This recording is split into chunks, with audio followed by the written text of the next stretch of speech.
Então, esse debate que está aí circulando nas redes sociais sobre PL das fake news, eu gostaria aqui de contribuir com um pensamento de um revolucionário que escreveu um texto chamado Como Enganar o Povo com as Palavras de Ordem da Liberdade e da Igualdade. Este revolucionário se chama Vladimir Lenin, que foi responsável pela revolução, líder da revolução socialista no século XX. Mas, Igor, o que Lenin teria a falar sobre redes sociais? Você está louco? Enfim, uma coisa, Lenin está ultrapassado, está lá no século XX, no final do século, no início do século XX. Deixe-o para lá, ele nada tem a contribuir. Veja bem, ele fala de liberdade, que é uma palavra que hoje está na boca e na cabeça de quem defende o direito na internet, a liberdade das plataformas, das chamadas Big Techs. Aqui estamos, né, no YouTube, Facebook, Instagram, Twitter, etc. A liberdade, né, a liberdade dessas plataformas de atuar e de se expressar, né? Pois bem, Lenin adverte o seguinte, quero pegar aqui um trecho desse texto, aliás, está nesse livro aqui, a Democracia e Luta de Classes, a editora Boitempo, reúne textos de Vladimir Lenin sobre a questão da democracia, a questão da liberdade, vale muito a pena.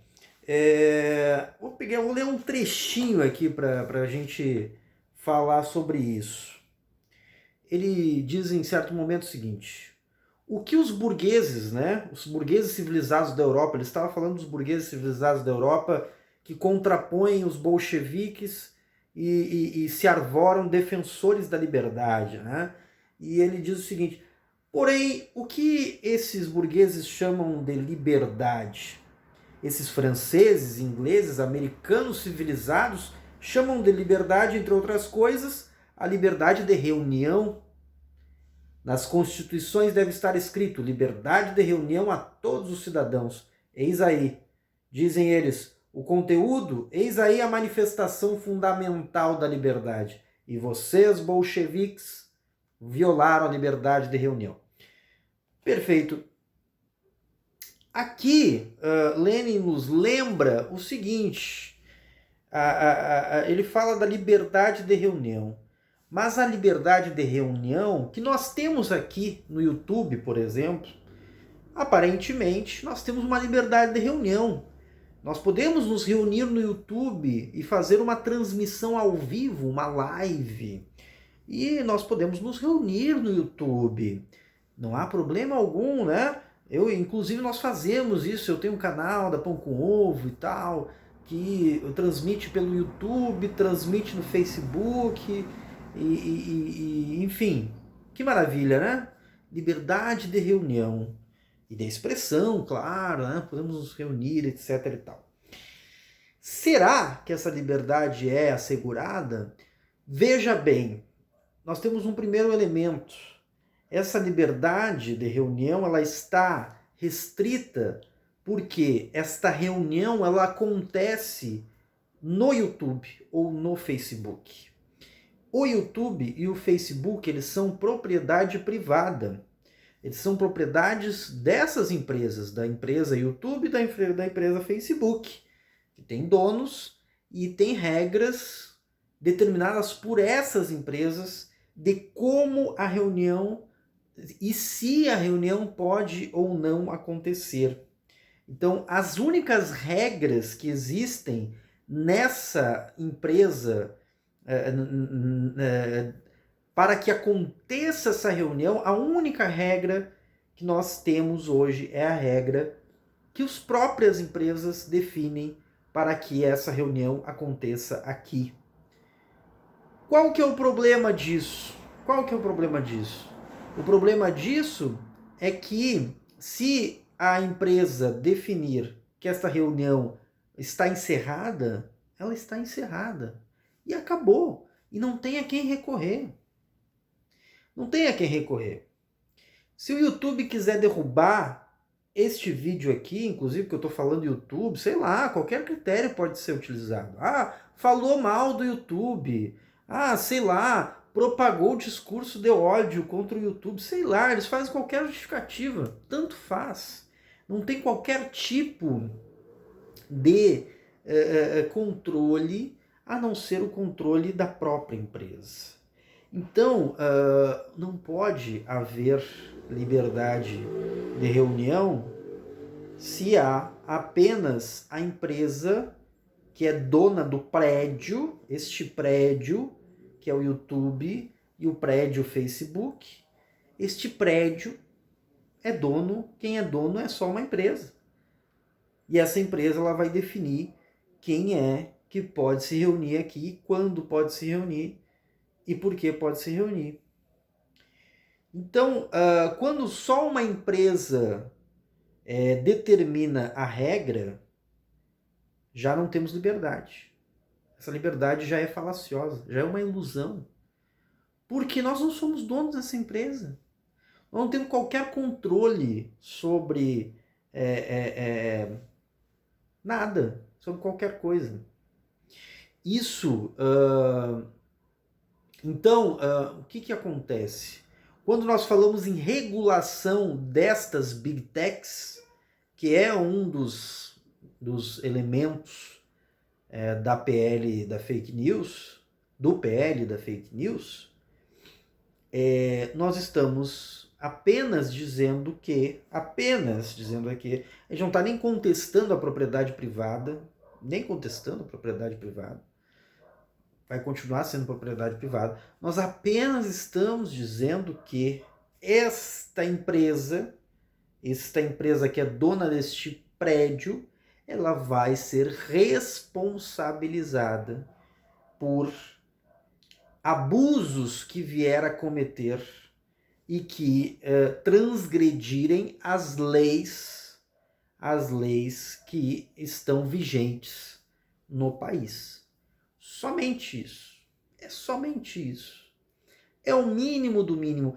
É inclusive o que a própria Globo, que está se falando aqui, muitos, inclusive à esquerda, estão dizendo: ah, mas esse PL favorece a Globo, não sei o quê. A Globo, com todos os problemas, e aqui eu sou um dos críticos fervorosos à Globo, né?